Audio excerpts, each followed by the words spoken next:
What's up, future family? It's a glorious Friday because we're just jam-packed with information. We have our second guest, and he's been on the show before. He's been on our podcast, and once you hear this very distinguished voice, it's unmistakable who I'm talking about.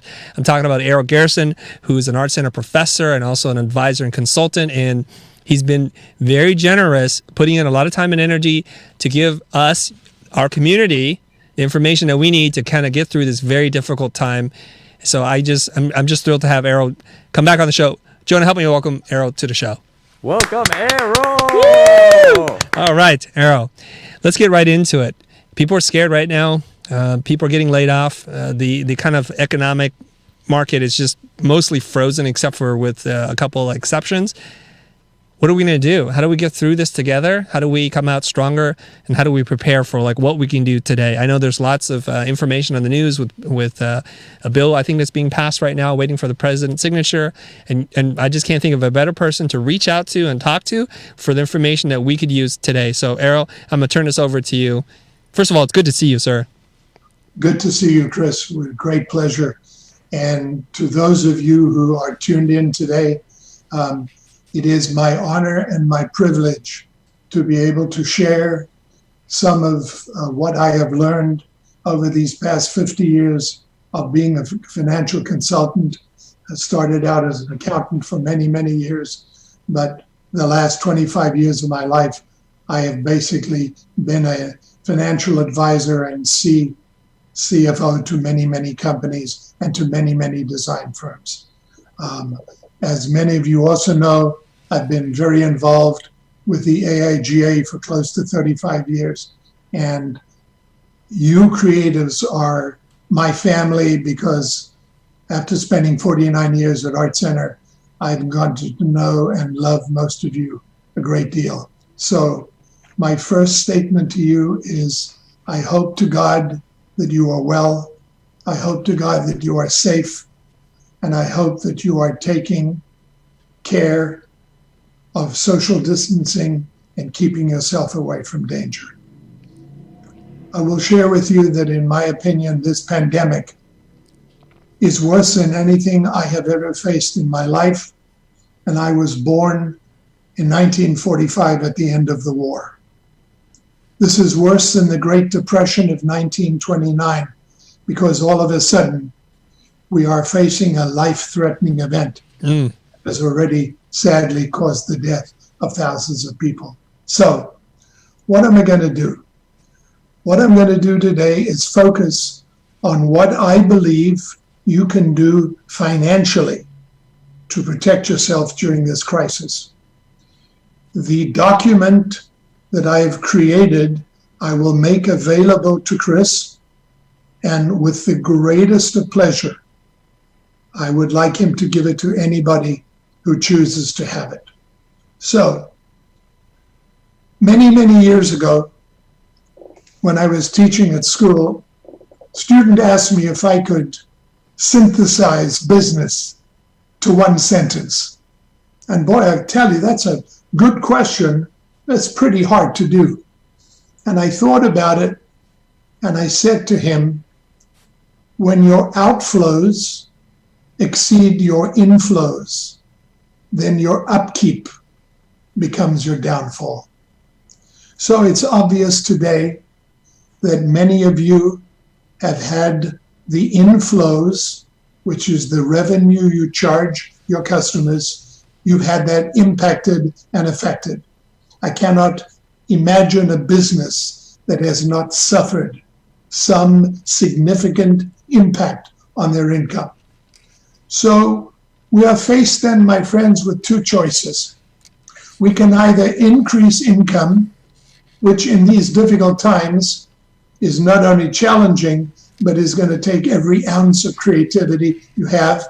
And I will simply say to you that availing yourself of the extraordinary courses that Chris has on the future are exactly what you need to do now, because his ideas on not only generating income, but improving your value proposition are some of the best I have ever seen. And I mean that sincerely and with all my heart. Thank you very much, sir. On the other side, when it comes to the upkeep, well, then I have good news. I'll wave my hands and I'll tell you I'm an expert in this area. I am, there's a gentleman who performs a circumcision in the Jewish religion called a moil. I am a financial moil. That's a very strong visual, sir. Today, with my scalpel, I'm going to help you take a look first at your income, but then more importantly at your expenses for your business, and then finally at your personal expenses.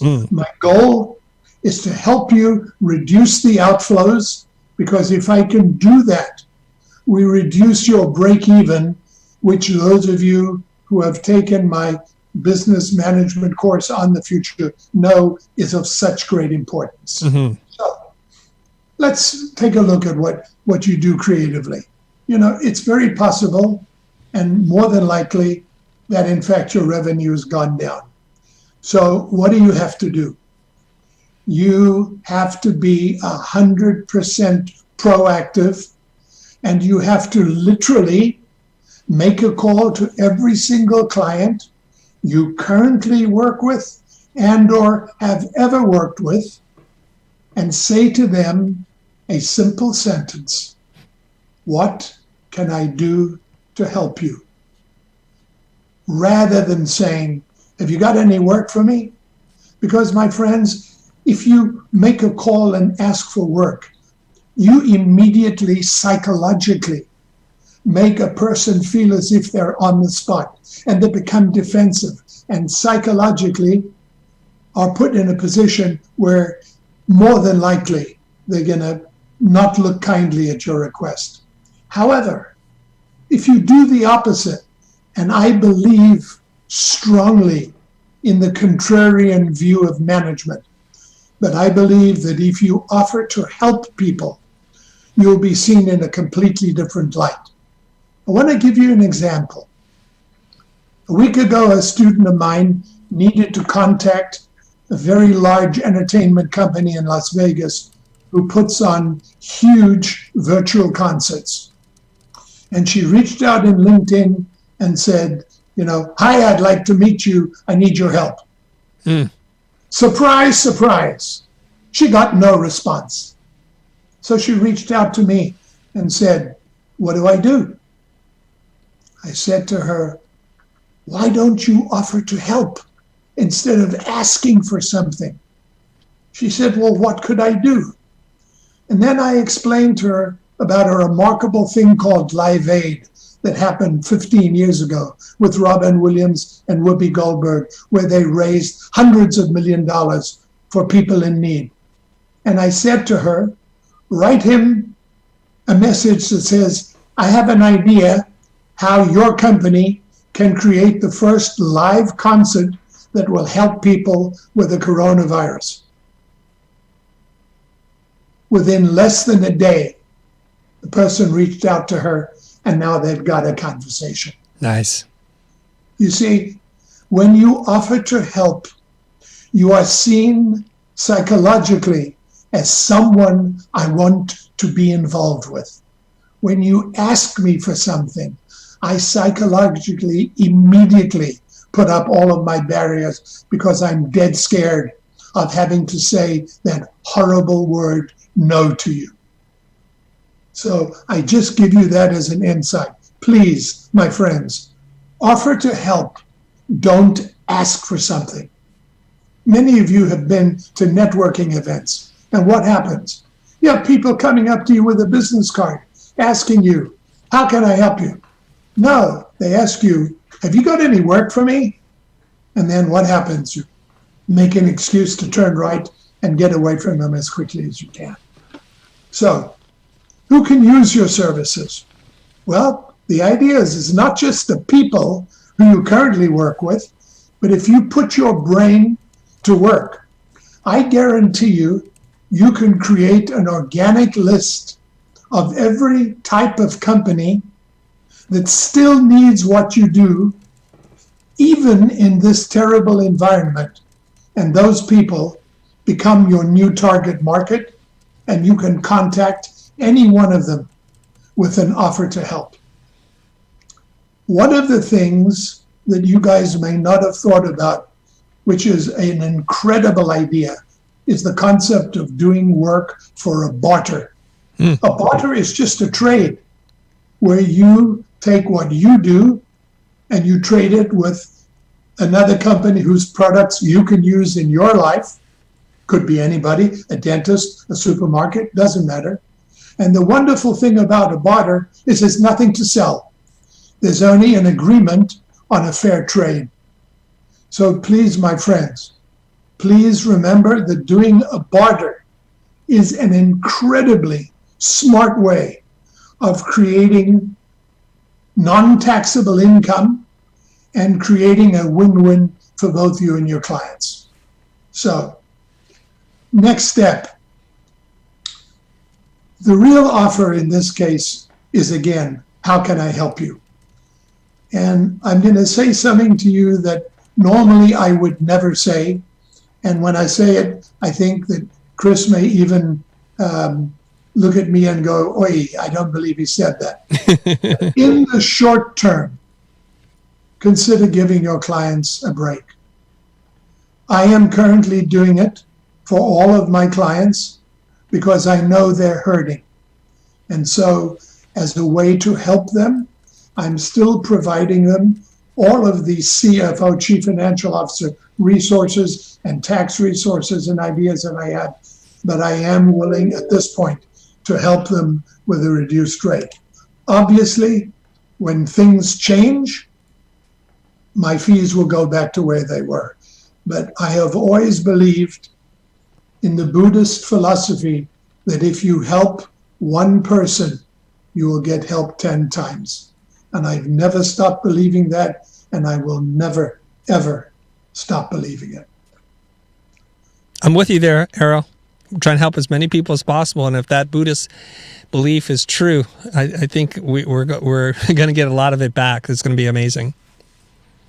I couldn't agree more, Chris.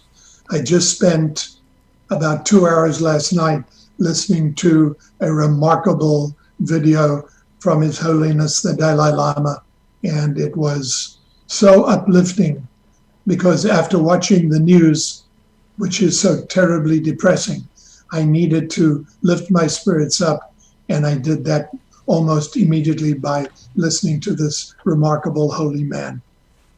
And that's interesting coming from a Jewish guy. That Jews and Buddhists, no difference between us. We are pretty much the same thing. Now, Chris told you that Congress just passed the most sweeping legislation in the history of these United States. The number that I want you to hear is $6 trillion. Wow.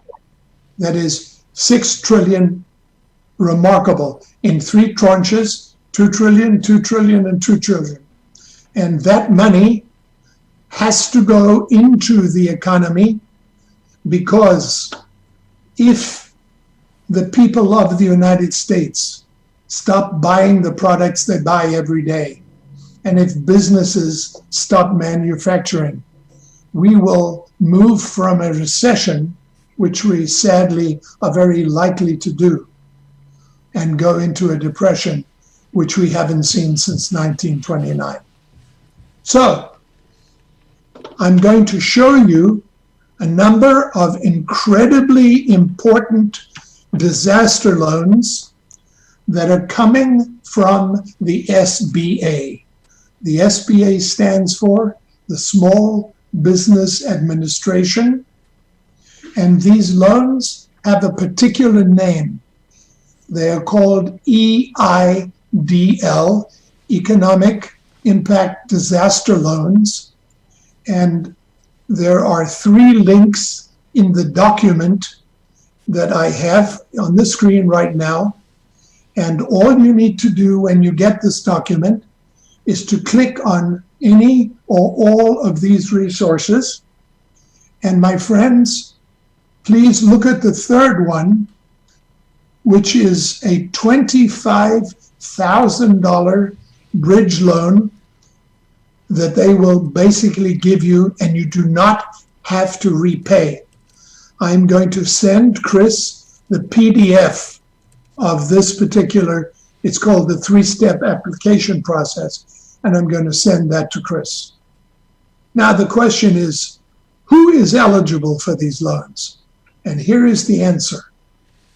Businesses who have 500 or fewer employees that continue to employ and pay their workers through the coronavirus crisis.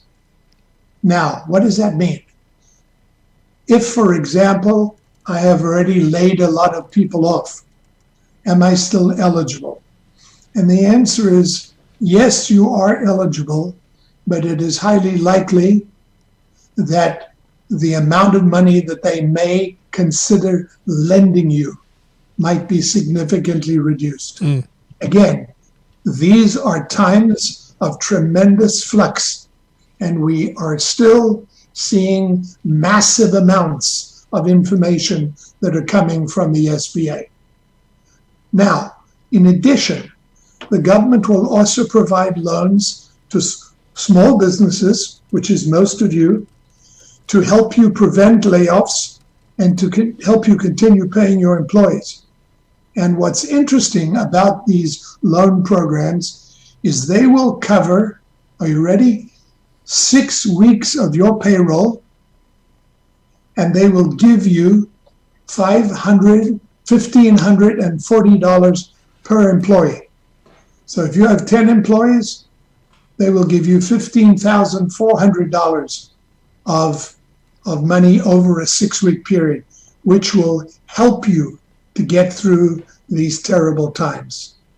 Now, for those of you that are larger companies, if there are those of you out there, there is a new program that will also grant you a loan of up to $10 million, that is 10 million, or the company's average monthly payroll for the previous year, 12 months, multiplied by 2.5. Let's say that your company's payroll was 300,000. Well, my friends, now you're talking about $700,000 loan from the federal government. What's interesting is that these loans will be paid back at a rate of 3.5% over a period of at least 7 years. Well, I hope to God that in a whole lot less than 7 years from now, that we are back on track in this economy and that you are going to be able to repay the SBA. So again, I've provided the link, and when Chris provides you with this document I've created, you can simply click on any one of these links and it will take you directly to how you can apply either online, or you can print out the application and mail it in, and the address is included in the document. Now, in addition to the stimulus bill that provides loans for small business, there is a program where almost every American, with certain exclusions for those who make more than $155,000 a year, but every American is going to receive some money. If you are single, there's a certain amount of money. If you are married, you get more.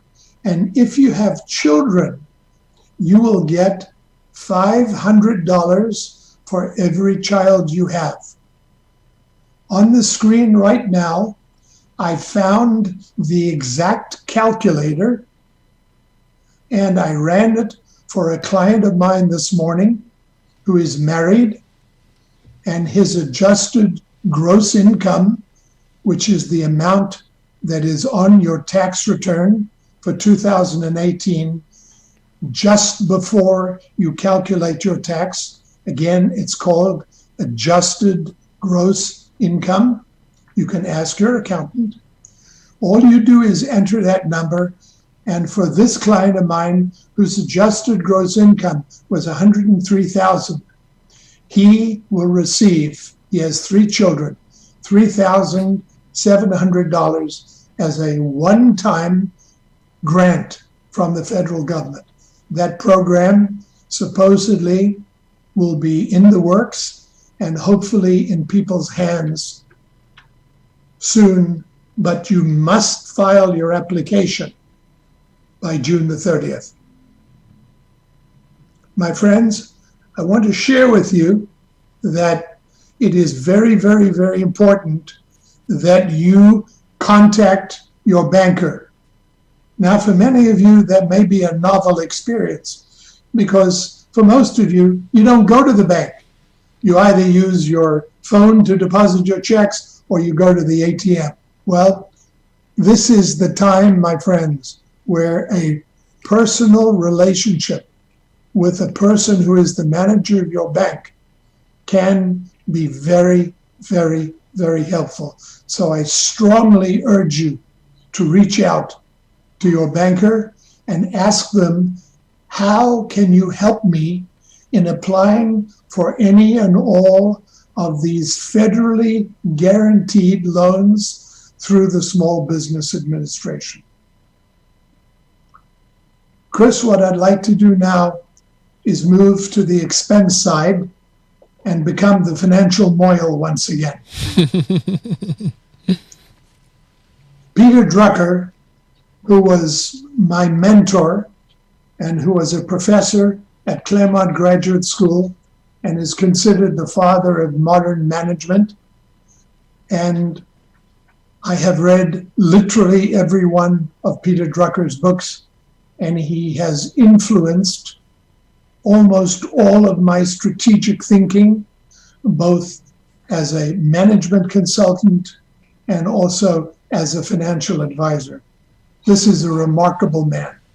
Peter said, "What is measured improves." So my friends, those of you who took my Money Matters course on the future know that I told you how imperative it is that you keep your accounting books, whether it's in QuickBooks or whether it's in FreshBooks or any other software program. If you don't know the metrics of your business, my friends, you are flying an airplane blind, backwards, and with no jet fuel. So what do I want you to do? I want you to go to your books and please print out your operating expenses for the last 3 to 6 months. Now, when I use the word operating expenses, I'm talking about those fixed expenses that usually don't change at all. In other words, they do not vary when you make income. Things like your car payment, your bank loan payment on a loan, your student loan, your employee salaries, they don't change very much. One of the things that you will immediately see by putting your expenses side by side is you will see, has there been a trend increase in any of my expenses? So step one, I want you to sort your expenses from the largest to the smallest. Step number two, look at the top 7 to 10 categories, and I can guarantee you with almost 100% certainty that they will be 70 to 80% of your total expenses, and so we will focus on those. What we won't focus on is trying to get the people who pick up your trash to reduce your bill from 20 to 16 bucks. That's a waste of time. Step number 3, we're going to focus on the top 50% of your overhead, because any changes we make are going to yield you the most savings.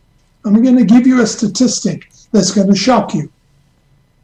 Your top 8 expenses make up 87% of your average personal budget. So let's take a look at some of these incredibly important areas, and then I'm going to give you ideas on how to reduce any or all of them. The number one has to be housing. If you live in the city of Los Angeles or New York or Chicago or, God forbid, San Francisco, you know that your rent is close to 40 to 50% of your take-home income, because unfortunately landlords have skyrocketed rents over the past 3 to 5 years with almost no rent stabilization whatsoever. So what do? It's easy. You make contact with your landlord immediately, personally. Don't do it through an email. Please do it over the phone and say to them that you have been impacted dramatically by the coronavirus situation, and ask them to consider the following. Ask them if they would be willing to give you an abatement of your rent, in other words, no payment, for a period of 3 to 6 months, or if it's shorter, until the crisis is over. Now, in order to offer something in return, because you cannot ask for something without offering something. So offer to pay an interest charge of, say, 5 to 7% on the amount of rent that you don't pay. By doing that, you say to the landlord, I'm not asking for a handout. I'm just asking for a hand. I will tell you, the mayor of Los Angeles has already enacted executive order that will prevent landlords from issuing evictions. Unfortunately, when I spoke to the vice president of the Apartment Owners Association, she told me that lawyers are still going to proceed with issuing eviction litigation, but the chances of it being enacted in the next 6 months is 0. So my friends, imagine if your rent was $2,500 a month and the landlord gave you 3 months. I just put $7,500 in your pocket, literally $7,500 in your pocket. Number 2, your car. Your transportation costs represent a very, very, very significant expense to you. I am pleased to tell you that as of yesterday, literally every automobile loan finance company is offering at least 3 months of deferrals on the lease payment of your car, and they will add it to the end of your lease. So my friends, make contact as soon as you can with the finance company that finances your car. And again, if your payment is $350 to $400 a month, I just put $1,200 in your pocket. Now, please, my friends, don't forget this. We are all at home, or most of us are at home, or most of us are driving very, very few miles. Here's the good news. Your gasoline costs are going down. Your automobile repairs are going down. Your wear and tear is going down. And the automobile insurance companies went on notice today as saying that if this continues, they may be forced to look at where premiums are, because premiums are based on the number of miles you drive. So again, I'm not saying they're going to go down yet, but there is hope. Let's now talk about income tax. Good news. You do not have to file your income tax by April 15, nor do you have to file an extension by April 15. The deadline for filing your taxes is now July the 15th, and you can file an extension on July 15th that will give you an additional 6 months extension of time to file your taxes. So that's very, very good news. Number 4 is a combination of utilities and repairs and maintenance. So my friends, I called my cellular provider this morning, which is AT&T. I have 5 people on the plan because it's a family plan. And by the time I was done, let's just say I put another $450 in my pocket. I also called the gas company and I negotiated a reduced flat rate for the next 3 months. And I'm told that the gas company will do exactly the same thing. In addition, I will tell you that the mayor signed an executive order that, in point of fact, no utility, be it electric or gas, will turn off any of your utilities for non-payment. It will not happen. Number 5 is another significant expense and one that has given me the most sadness and anxiety, and that's food. Because Americans, unfortunately, went into a state of panic, believing that there is not going to be any more food, and people started hoarding. And all that happened was that people who have significant amounts of money were able to buy vast quantities of food, while people who unfortunately do not have the resources had significantly less. There is more than enough food to feed America. So, how can we help you reduce your cost? One smart way is for you to potentially reach out to a number of your friends and see if you can make group purchases using places like Costco or Sam's Club. And the reason I tell you that is because you can buy in bulk. And if you can buy in bulk, you will certainly save a substantial amount of money. Now, I realize you are not all going to agree on everything, but I believe that the basics remain the basics. So, my friends, give it a try. At the end of the day, you have nothing to lose and everything to gain. On a personal note, I will happily tell you that I am eating less, which is fine because like a whale, I have enough blubber to last me through winter. And I'm happy to tell you, Errol is now 30 pounds lighter, and I feel absolutely fantastic. Wow, that's great. And if this is what it took to lose weight, thank you. Well, Errol, on that note, I want to add something. My wife is feeding me really well, so I may be going in the opposite direction as you, because normally I eat lots of salads and try to eat very lean. For whatever reason, we're having a lot of starchy, carby food right now, so maybe we'll get that in order. Oh, so be careful, Chris. I just have a philosophy. If it's white, I don't eat it. Love it. I want to move to number 6, which Okay. is income tax, your personal insurance in retirement. So with regard to income tax, forget about it. We can forget about it. We'll revisit this subject 3-4 months from now. Mm-hmm. When it comes to your insurance, many of you do not pay attention to all the policies you carry. So I want to ask you a very big favor. Please make a list of all of the insurance policies you cancel. For example, do you carry life insurance?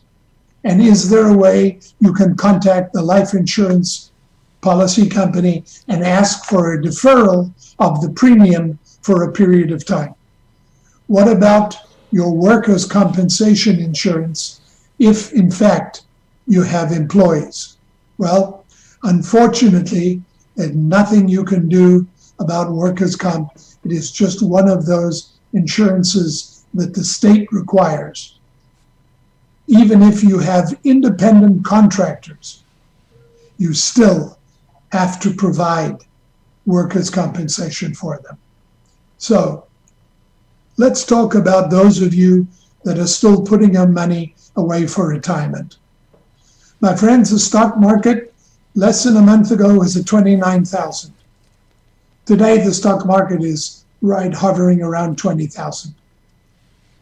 For you to put money into your retirement, which goes into the stock market, is the same, forgive me, as peeing in the wind or tugging on Superman's cape. That's a bad idea. So do me a favor. Stop pissing in the wind. Stop making contributions to your retirement and instead save that money. You can always make up by making extra contributions later on, because I have already read that they are talking about legislation where people who are going to terminate or stop making contributions to their 401k will be able to do what is called catch up. So please, my friends, I'm begging of you. Number one, stop making investments into your retirement. Those of you who are reading, oh, it's a wonderful time to buy stock. Well, I got news for you. The only person who ever picked the bottom of the market probably committed suicide 5 years ago. So please, if you've got money, don't sit around thinking, I'm going to get rich quick. This market is going to take a long time. Even Steve Mnuchin, the Secretary of the Treasury, said he expects this market to take 6 months before it comes back. So my friends, please, put the money in your pocket, put it in the bank. Don't put it under the mattress. Now we get to a very, very important area, payment on debt. And here I'm talking about all the debt that you currently have. So here's what I want you to do. Please, and this is not important, it's absolutely imperative. In the document you will receive, you will see that I've made a matrix for you of the type of loan you have, the balance, the interest rate, the number of months left if it's a loan, a recurring loan based on number of months, and what your payment is. And I want you to list the loan from top to bottom. Then, my friends, I want you to look at the APR. The word APR is the annual percentage rate. And I want you to work on every one of the highest APR interest rates you have. Because if we can make a radical reduction in the interest rate or get an extension on the term of your loan, Errol Gerson is going to put money in your pocket. Now, let me tell you an incredibly smart way to pay off a 29, and some of you have 29% credit cards. I unfortunately worked with somebody yesterday. There is something called a balance transfer program. And if you have good credit, which means, at least in the 700s, you can ask your credit card to give you a balance transfer, which will have, are you ready, a 0% interest rate for a period of a year. Now, they give you this money in a check. You pay off 29% interest rate debt, and you're left with 12-month payments at 0% interest. Now, my friends, you have to pay this back in 12 months, because if you don't, they will charge you all of the accrued interest that was deferred. But imagine if you could pay off a high interest card loan with a transfer loan. I made a calculation for one of my clients who owed 12 grand. His rate was about 24%. He's going to save $1,680. That's enough to put a lot of food on your table, at least for 4 to 5 months, depending on how much you eat. So, my friends, there's an incredible way to save money. Please understand Banks have no interest at this point in foreclosing on your loans. They do have an interest in hearing from you and considering you a proactive person and considering you somebody whom they should trust because you reached out to them with a reasonable request. Let's look at your health care. This one is a very difficult one for me to answer because it's one that you almost have to keep, because if, God forbid, you were to fall ill to this terrible disease without health insurance, you would be in very serious trouble. The trouble is, my friends, many of you have been with the same carrier for a very, very long time, and you haven't shopped around, and that's not smart. So there are places on the internet where you can shop for insurance plans. And if you're lucky enough to belong to a large group, you may well be able to get involved in what is called group insurance. I will tell you that it is my belief, based on doing some research, that in fact our friends in the insurance industry are cognizant of what's going on, and they're trying to do everything in their power. I have found that the Kaiser group plans are still some of the most inexpensive. So please, please think about costing out your health insurance and seeing if you can save, even if it's $100 a month. Now, we've talked about rent. We know what to do with rent. You got to calculate your landlord immediately. But I'm going to tell you this, that if you pay attention to your 8 expenses, you will be astonished as to how much money you can save. Now, rather than my going over the next section, which is called the break-even, I want you to know that you will have this document, and I want you to make the calculation of what your true break-even is. And I have provided you with every specific example necessary to know your break-even. And once you do know your break-even, you will know how much money you need to calculate in order to pay your bills.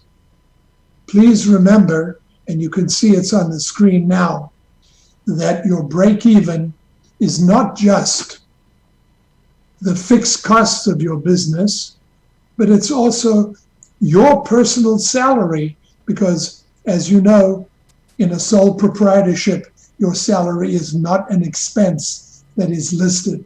So please add your personal salary that you need, as well as any income tax you may owe. And in this situation, this person's expenses came to $119,000. Now, most creative graphic design and other design firms have a profit margin of roughly 50%. In this case, my client's profit margin was 57%. So if you simply divide your expenses by 57% or 0.57, my client's break even is $206,000. Once you know that $206,000, if you divided it by 12, which is reframing a big number, it's down to $17,000. And if you divided that by 4 weeks a month, it's only about $4,000. Well, $4,000 is a whole lot less scary a number than is $206,000. My friends, if the average job you did was $3,000 to $4,000 a month, goodness gracious, you only need one client to pay your bills. That should give you a feeling of strength and a feeling of solidarity that you are going to be able to weather this awful storm that's taken place. So, I want to end by saying to you, what is measured improves. That's all I can tell you. Peter Drucker was so right and so insightful in telling us that when you measure something, it improves. Many of you who I've known as both students and as clients over the last 49 years, unfortunately, pay very little attention to money. And in fact, when I talk about money, you either break out in hives or you get herpes. And the reason is because it's a subject we hate. You know, if you're married, if I asked you, how many of you sit down and have money conversations with your significant other, with your life partner? My guess would be less than 20%. Because the minute somebody talks about money, fear sets in. And as I've always said to you, my good friends, the word fear is just an acronym, and it just means false evidence that appears real. So please, my friends, the best way for you to make changes is to get a hold of this document that I've sent to Chris. I've tried to put in as many resources as I can, and I make this pledge to you and to Chris that I will continue doing this at least once a week, once every 2 weeks. And if I find any new information that is helpful to you, or any new loan forgiveness programs, or anything else that I can be of help to you, I will pass it on to Chris. And I know that our good friends at the Future, who I am the biggest fans of, will be sure to pass it to you. So with that in mind, what I'd like to do, Chris, is to offer to take questions. Sure. And I will answer those. And here's my hope, that by answering one question, whoever's online with us will be the beneficiary of those. I also want to say to you, personally, from me to you, that please God, you are well, and please God, you are taking care of yourselves and your family, and to know that we will come out of this, because I want to share with you what I've believed for the last 30 years of my life, that tough times don't last, but tough people do. Fantastic. I'm going to let that just sit for a second before I make a joke. Here's the joke. Jonah, now I understand why you have herpes. You've been talking about money, haven't you? All the time. Non-stop. Okay, there's a question already for you, Errol, and many more will be coming in. Guys, we're opening it up right now. If you're tuning in live, first of all, congratulations that you're here to hear from the master himself, Errol Gerson. We haven't done this with Errol in a while, so it's good to just have him back on the show, sharing this depth of knowledge that he has offered us today. Now, first question is, you were talking about don't pee into the wind. Don't put more money into the stock market thinking that you're going to make a fortune. Preserve your cash. Be smart about this until times are better. What if you already have your money in the market today? What do you think somebody should do, Errol? Okay. This is an exceptionally good question because it's a complex answer. The first question that I want you to ask me, so I'm going to ask it for you, is, Errol, I have money in a 401k or an IRA or a KEO or in a retirement account. Can I take money out right now without penalty? The answer is yes, if it is for medical reasons only. If it is not for medical reasons, you still may take the money out, but you must repay whatever you take out in a period of 5 years at a small interest rate. But here's the good news. Who are you paying back? You're paying yourself back. So know that your 401k, if God forbid you should need emergency money, you are allowed to take that money, but you got to pay it back. Yeah. Now the second question. Should you put money into the stock market at this point? No, they already have stock. They've already got stock. Should they sell or should they just leave it alone? So number one, if you sell, you are going to incur a huge, here's the word, capital loss.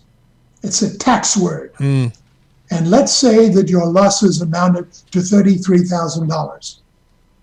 I'm now going to tell you that through the generosity of the infernal revenue code, your losses will be limited to, are you ready? $3,000 a year, no matter how big your loss. Wow.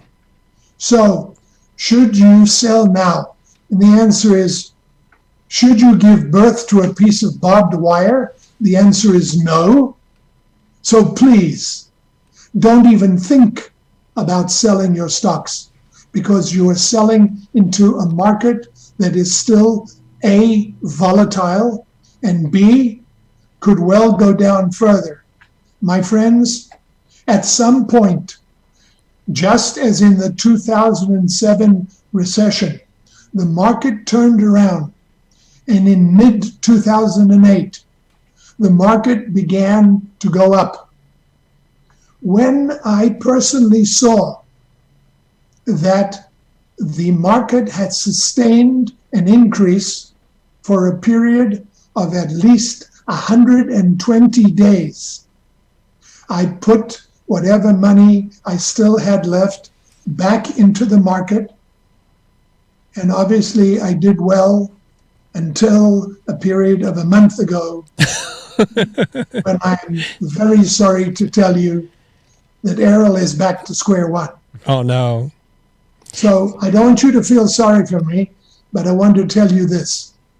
I suffered a loss in 1987 in the Great Recession of 87. I then worked hard to make it up. I then got wiped out in 2001 when the dot-coms became dot-bombs. Right.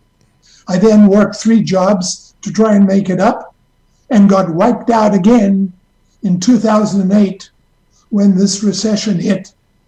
And then I worked very, very, very hard, multiple jobs, to make that money up. And like all of you, a month ago, unlike other senators who somehow got some interesting information and were able to sell before the crash, I was not able. So I have now gotten wiped out for the 4th time in my life. My friends, I'm 75. The chances of my making this up are slim and none. But for those of you who are in your 30s, 35s, 40s, you're fine. You have plenty of time to make this up. I have no doubt that over time that you will be made whole. And I only wish for you that it's sooner than later. But I'm begging you, please, don't take the risk of putting money into the market right now. And I know there are people on the internet who are sending out these mass emails. This is the best time ever in the history of the world. You should be buying gold. You should be buying platinum. You should be buying silver. My only question is, I'd love to talk to them and ask them how many of them did the same thing. You know what the answer is? Probably none. Thank you for sharing that, Errol. All right. Here we go. This is from Sarah Ellis. This is a really good question, I believe. She said, for business loans, do you have to have a profit before you can apply? Is this, they're just saying they just opened their studio, so they haven't made a profit yet.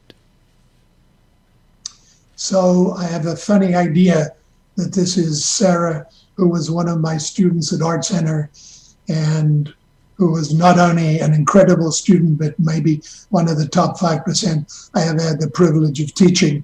And if it's the same Sarah I'm talking about, she also served our country as a Marine. Wow. And she knows how much I love and adore her and how much respect I have for her. If it's not, I still love you, whoever you are, Sarah. Sarah, you ask a great question. Can I get a loan if I haven't had a profit? You know, there's an old saying, Sarah, that says the worst time to borrow money is when you need it. So going to the bank right now and trying to borrow money, the first thing the bank will ask you is, can you give me your tax return for last year? Well, you may not have one because you said you haven't made a profit. So can you give me your profit and loss statement? And you give it to them and they look at it and it's got no profit. And then they give you the old famous statement, no mun, no fun, your son.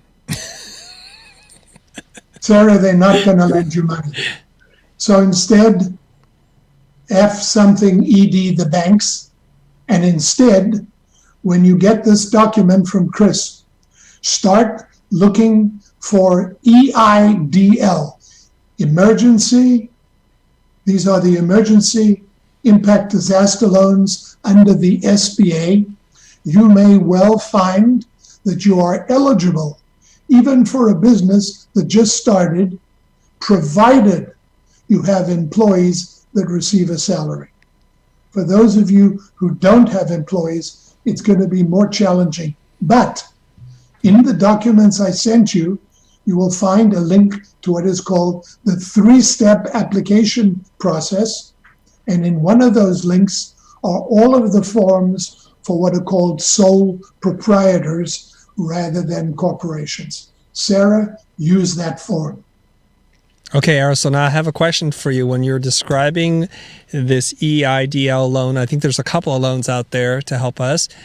It seems like we've qualified. We have employees. I've not laid anybody off, and we're doing our best to keep everybody's jobs here. And it's going to be tough because in times like this, people don't want to have any expenditures. So we're doing everything we can to help our community, but we can already see an impact. Are there any things else that we have to kind of look out for? Because I think we have 12 or 13 people that are on salary with us right now. So, Chris, thank you for asking a very, very important question. And I have very, very, very good news for you. The Employment Development Department has enacted a program that is called work sharing. And the work sharing program is a program under which you apply to the Employment Development Department, and all you do is go to the EDD website, and you can download the work sharing program forms. Now, Chris, I will send these to you. Once you apply, here's what happens. Any employee whose hours are reduced due to the economic impact of this disaster, the state of California will reimburse a certain percentage, and I cannot tell you how much it is because it differs for each company. But Errol works for Chris, and Errol makes $3,000 a month, and unfortunately, just to keep your doors open, you had to cut me to $2,000 a month. That $1,000, I will receive a portion of that from the Employment Development Department for a period of 6 months. And let me tell you this, it is a whole lot better than unemployment, which is supposedly going to be about $600 a week. So it is called the Work Sharing Program, and I will send it specifically to you, and you can share this with any other company that has employees. Great. Thank you. Additionally, there are other programs that I already laid out in my document where you may be able to get a loan up to and equal to your entire annual payroll times 2.5. So you see, already I've shown you there are a myriad of programs that are available. Is it going to be tomorrow that these checks arrive? No, because tens of millions. But my friends, the early bird gets the worm. So the sooner you apply, the sooner you're going to be able to know if you got approved. Fantastic. I don't know if you're going to know the answer to this question, but Sir Lafsenmore asked, obviously not his real name, do you know if permanent residents will also receive the one-time grant like citizens? So I do not know the answer to that question because I am not an immigration lawyer. Mm-hmm.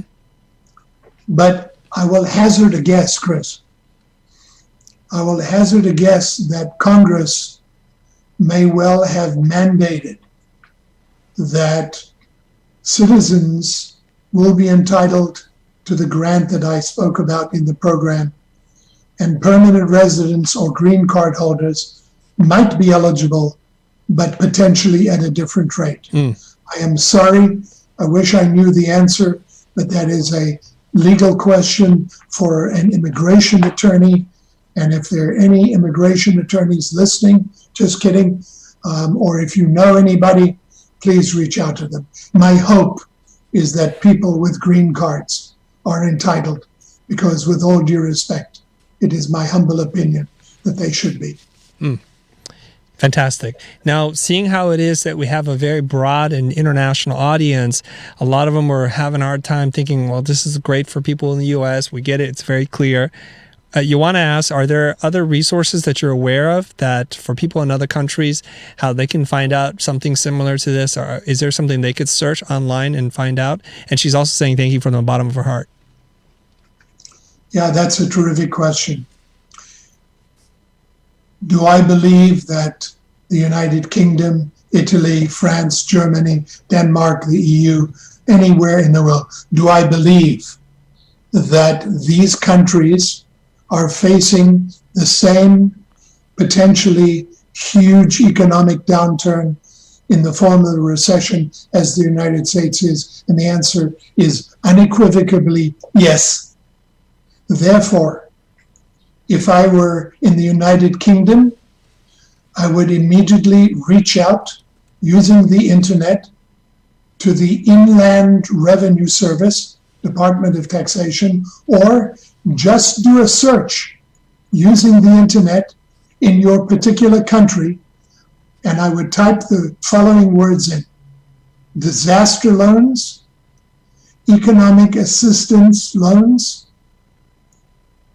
loans to small businesses facing challenges during the coronavirus. In other words, describe the situation that you and your country are facing, and it would not surprise me that you will come up with an enormous number of resources. Since I live in the US and since all of my clients are here, I have spent most of the time on the IRS, on the Treasury site, and on the Employment Development Department in the state of California. Yeah. I'm pretty sure I know what you're going to say with a high degree of certainty, but I'm going to ask it anyways.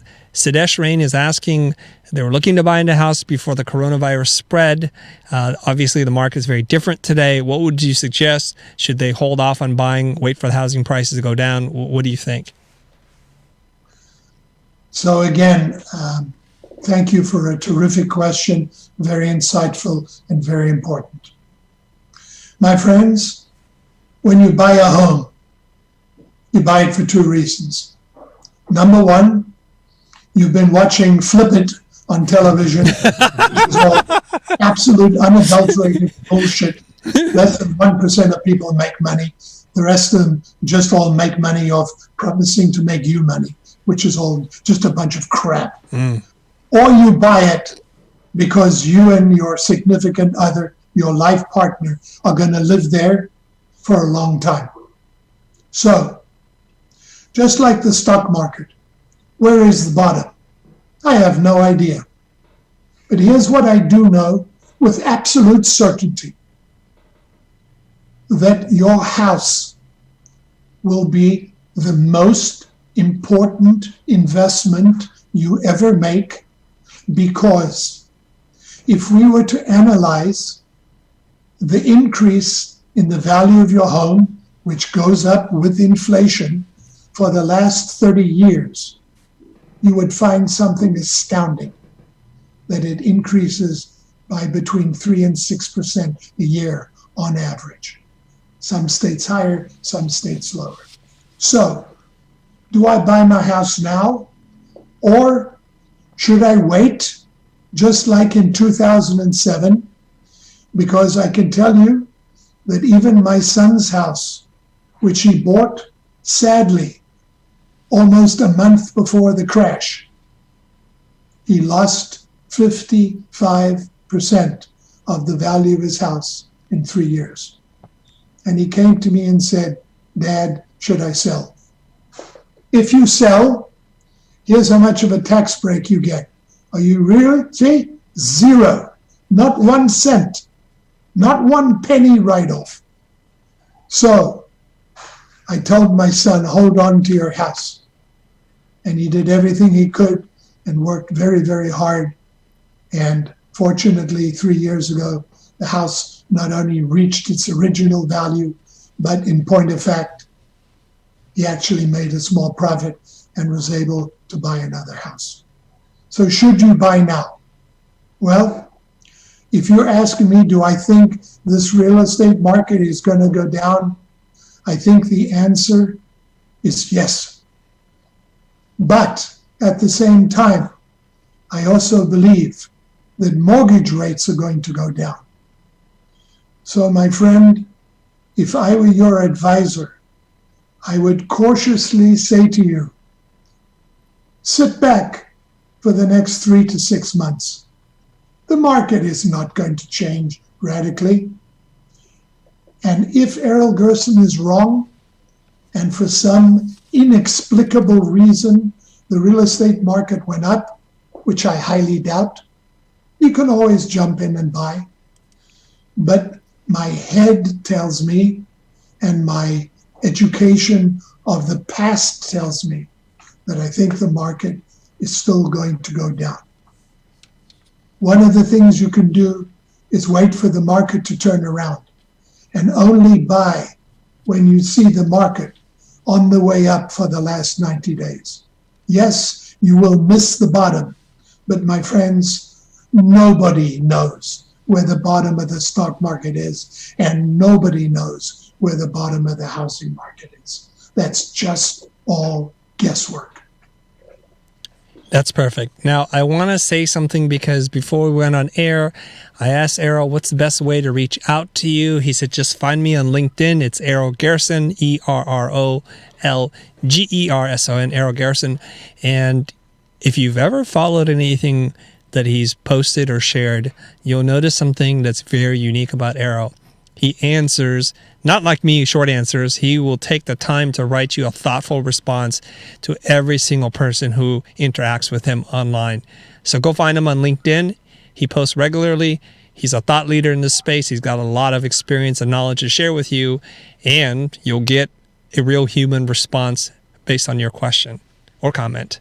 Okay, having said that, Errol, I think the questions have started to dry up. There's a ton of information, and this typically happens when a guest comes online and shares so much information, they don't really have a question after that point. So let's see. Maybe there's another one that's coming in here. People are asking the same questions over and over. Guys, I'm going to recommend that you go back and rewatch this stream. If you're just joining us now, first of all, thank you for joining us. Just go back. This is the beauty of video, is that it's asynchronous in terms of like when you have to watch it. You could watch it now, you could rewatch it. And there's parts here, like even though I think I know what I'm doing, I'm going to have to re-listen to and just make sure we're doing this. But I know something because my wife is really in charge of our finances at the Doe residence. We're gonna be watching this, talking about this probably for the next couple of days as we see how these plans roll out, and we're gonna do our very best to get in early because, as Errol said, the government's not known for their expediency. So you want to get in on all of these programs that you qualify for, that you legitimately qualify for. Get in on it early, so just at the head of the line. That's all. So, Errol, are there other things that you want to talk about? I'm not seeing a lot of new questions. I'm seeing the same questions over and over. Of course, there are a lot of people who genuinely appreciate what you're doing. John Yazzie just said this man is awesome. And somebody else, SWX, is like, it's a third podcast. Oh, I'm sorry, that's about us. Mark Wilson is saying this is so helpful and very insightful information. There's a lot of love coming out here for you. I'm sorry for you guys that have very specific questions, depending on where you live in the world. Of course, Errol can only talk about with authority the things he knows about, but he's giving you ideas and concepts that I'm pretty sure wherever you're living right now, because this is not a California thing, New York thing, US thing, it's a global disaster. It really is. And different countries, I heard about in the UK, they have even more generous programs for people who are out of work. And so just depends on where you live, guys. Errol, is there anything else that you think we should talk about? Well, Chris, I just want to do a couple of things. Firstly, I know that I'm going to get a significant increase in the amount of questions on LinkedIn. And so I'm going to ask you, please, in advance, to give me the time to answer. I promise you that at some point you will get an answer from me. I will do my level best. But if I got 700 questions in a day, that's going to take me some. And there's a high probability something like that might happen. So guys, first of all, be patient with Errol. He's going to respond, and unlike me, he's not going to use a text robot thing to just type in all the answers for him. He's really thoughtful and in putting out a very well-crafted message for you so that he can help you. So I'm going to ask you to do something else before you hit him up with a question besides being patient. Really think through your question and just keep it concise. I know, at least for me, everybody wants to tell me their whole life story, and it just reduces my ability to help more people. Really think through your question, and if we haven't already answered it on this live stream, then ask it. Otherwise, you're just being, I hate to say this, you're putting somebody else's time to be less important than yours. Okay, just watch the video from the beginning. If you have a question that we didn't cover or there's more nuance that you need, go ahead and ask it, but be thoughtful, okay? Be considerate, and that's all. And I think that's what keeps this community together. Now, there's a lot of negative news out there. There's a ton of misinformation, and people are rightfully panicking in terms of what to do. In some countries, the government is still trying to figure out what the heck to do. In others, they've acted quickly, and so they seem to have a grasp on the problem. But I do want to say this, that in all the chaos and crisis that we're in, opportunities are there too.